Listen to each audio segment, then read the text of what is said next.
Hi everybody, in this video we are going to make this very cool game. Let's make it. First we are going to draw the face of bunny. Paste its ears. Now make 2 holes and put a stick. And look, we are going to put this strip of paper in between like this. And look, it is ready. You can make a dice like this and play it with your kids at home.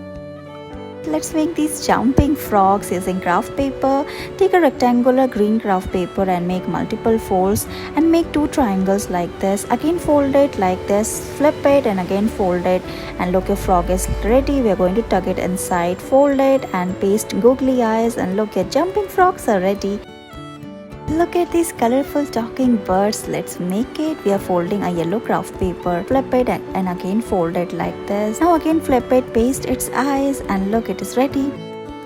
Cut a circle from this green craft paper. Now fold it and make a semicircle. We are making a snail here, so paste its eyes, its shell, and look, your rocking snail is ready.